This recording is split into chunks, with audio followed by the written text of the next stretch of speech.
देख रहे हैं TND न्यूज और मैं हूं आपके साथ श्वेता। तो चलिए रुक करते हैं आज की प्रमुख और बड़ी खबर पर।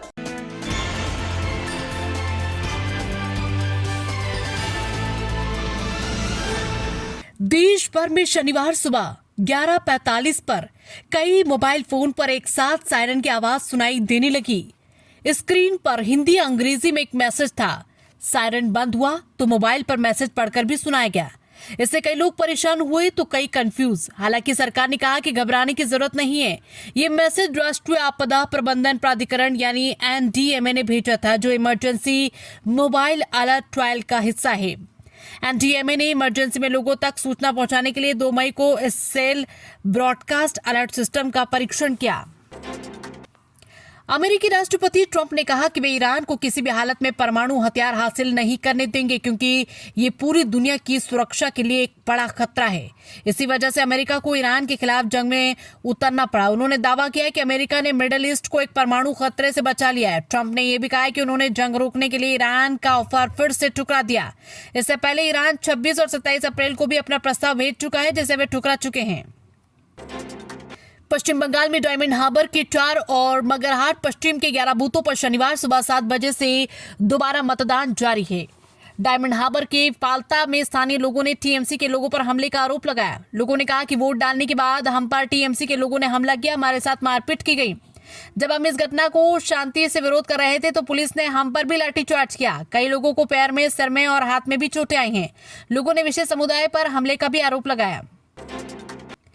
भीषण गर्मी झेल चुके देश के बड़े हिस्से में शनिवार को तेज हवाओं के साथ बारिश से राहत मिलेगी। देश के 9 राज्यों में आंधी बारिश और ओले गिरने का भी अलर्ट है। ऐसे तापमान में 3 से 5 डिग्री सेल्सियस तक की गिरावट होगी। पाकिस्तानी पॉलिटिशियन नबील गबूल ने पाकिस्तान के लयारी इलाके पर आधारित एक फिल्म बनाने की बात कही, जिसका नाम लयारी का गब्बर होगा। सोशल मीडिया पर सामने आए एक वीडियो में नबील ने कहा कि अब मैं भारत को जवाब दूंगा। उन्होंने लियारी के खिलाफ धुरंधर 1 और धुरंधर 2 बनाई है। मैं उनको धुरंधर 3 बनाकर दूंगा, लेकिन उनका नाम धुरंधर नहीं होगा बल्कि लियारी का गब्बर होगा। इस हफ्ते सोने चांदी के दाम में गिरावट रही। सोना हफ्ते भर में 1216 रुपए गिरकर 1,50,263 रुपए प्रति 10 ग्राम पर आ गया। इससे पहले ये बीते हफ्ते यानी 25 अप्रैल को 1,51,479 रुपए पर था। वहीं चांदी 2,43,720 किलो पर गिर के 2,40,331 रुपए पर पहुंच गई, यानी इसकी कीमत अब 3,389 रुपए कम हुई है।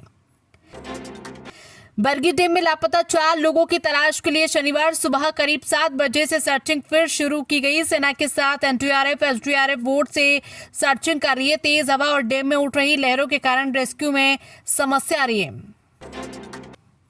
फिल्म राजा शिवाजी में सलमान खान का पहला लुक सामने आया, जिसमें वे मूंछों और भगवा पगड़ी में नजर आ रहे हैं। रितेश देशमुख निर्देशित ये फिल्म थिएटर्स में रिलीज हुई है, जहां सलमान कैमियो करते हुए जीवा महाले के किरदार में दिखे। यूपी में स्मार्ट मीटर को लेकर लोगों का गुस्सा अब सड़कों पर फूट पड़ा। आगरा, फिरोजाबाद समेत कई शहरों में सैकड़ों महिलाएं अपने घरों से स्मार्ट मीटर उखाड़कर सिर पर रखकर बिजली विभाग के दफ्तर पहुंची और वहां फेंक दिए। पानी पीने से सरकारी स्कूल के बच्चों की तबीयत बिगड़ी। स्टूडेंट्स के शरीर में खुजली होने के बाद लाल निशान बनने लगे। सरकारी स्कूल में पानी पीने के बाद 16 बच्चों की तबीयत बिगड़ गई। उन्हें खुजली होने लगी और शरीर पर जगह जगह लाल निशान बनने लगे। बच्चों को फौरन हॉस्पिटल ले जाया गया। खबरों में अब तक के लिए बस इतना ही। फिर होगी आपसे मुलाकात ऐसी किसी बड़ी और खास खबर के साथ। तब तक के लिए नमस्कार और देखते रहिए TND न्यूज।